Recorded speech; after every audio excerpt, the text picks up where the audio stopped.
So this one is about a bus driver, or a group of bus drivers I've had in the past. There are 3 particular bus drivers I remember for sure. Only one bus driver do I know by name, but I'm going to be nice and not say.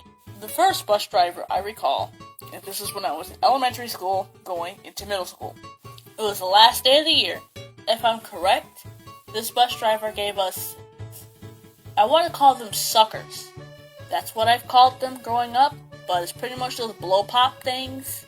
Or if I remember correctly, he gave us those. It wasn't often, but he did give us those, like every once in a while getting on the bus. But one particular time, at the end of the year, he was driving us home and turned off the road that we were used to, and we were like, what the heck's going on?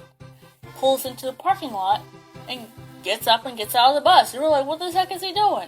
And we see him heading straight for Little Caesars Pizza. And like 10 minutes later, he comes back out with a stack full of boxes of pizza, and we're like, what? And he's like walking back on the bus, and everybody's on the bus is like freaking out. It's like, obviously we know what's gonna happen, and like, that's probably the only time I've ever had something that cool happen. Like, on the bus. He ends up giving everybody pizza. I think it was like 1 slice. I think I ended up getting 2 slices because nobody else wanted any, and there was still like a few skinny slices in the box. But it was pretty cool. Pretty cool. And that was at the end of the year, so like, I don't think I ever got back on the bus again. Unfortunately, the other 2 stories about bus drivers isn't going to be that cool, because the other bus drivers aren't that cool. Both of these bus drivers are older and lamer and more serious because of, oh, you guys deal with stuff at school, we gotta deal with stuff, you guys going home and back to school, so guess we gotta step up our game. Middle school, I want to say it was like middle school. I know I was like 8th grade, almost going into 9th grade, so I don't know if that's middle school or high school kind of deal. But this bus driver was a bit over the top about everything. First and foremost, if you did anything wrong, you had to write sentences. And to those who don't know what sentences are, it's essentially writing something you would not do in a number of times they suggest you to do it. This bus driver, if you were caught doing anything she didn't like, you had to write 100, 200 sentences. I will not do this. I will not say that. And yeah, that's pretty much it. If you did not do that, you would not ride the bus. That crap was annoying, to say the least. I remember having to write some sentences because of this. I'm walking to my bus. I'm a child, mind runs around, you get bored, do stuff you don't really have an answer to, and I just stick my hand out and boop the bus.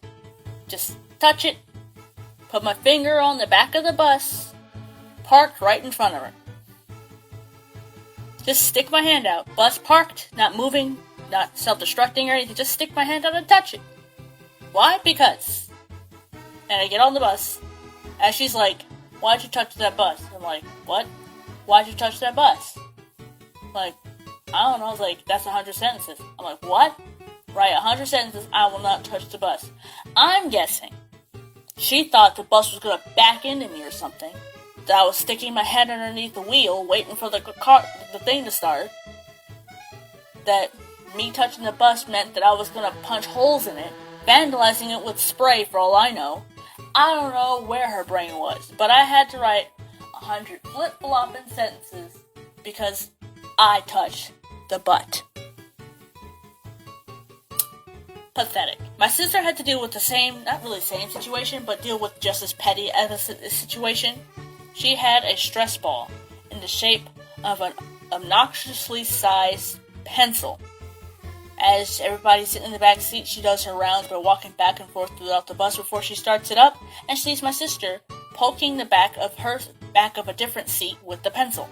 And she's like, why are you poking holes in my seats? Okay, so this bus is 100,000 years old, and there was already holes in some of the seats. So, my sister was magically sitting behind that one seat with the hole, and my sister's like, that was already there. It's like, no, you're poking holes in my seat with the pencil. And she's holding it up this squishy pencil. She squeezes right in front of her, like this. And she was like, 100 sentences. I will not poke holes in the seat with my pencil. And I swear, I think my mom and I both said, you should write those sentences with that pencil. The last story was something kind of, I guess, my fault, and at the same time it's not. See, I have anger issues, and I'm trying to get that worked out. I don't even know what caused me to blow up here, but something did. So this bus driver was being ridiculous, and just about anything my sister and I did was a problem. This meant that he had to go out of his way to call our mother every time something went wrong. He made sure that the two of us did not sit next to each other because we're quote-unquote loud, despite the entire bus screaming in the back of the bus, making all kinds of noise and practically flipping it over. But my sister, heaven forbid we giggle at something, would be sent to the ranch or something. So my mom got sick and tired of him calling her every time something my sister and I did, and wrote him a letter saying, leave me the F alone, and leave my kids alone. That day, where I had to give him something, I freaked out because something stupid, and I got mad and said the F word.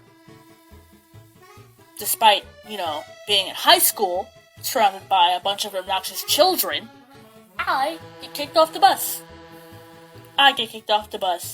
And my mom is once again called, and she gets a ticket because she's too busy on the phone and ends up going too fast, and she's mad at not only me, but at him because he won't stop calling her. All because I got upset. But, everybody else can freak the heck out and be constantly yelled at, but I guess I got a target on my head. So, school days might be interesting, but so are bus rides.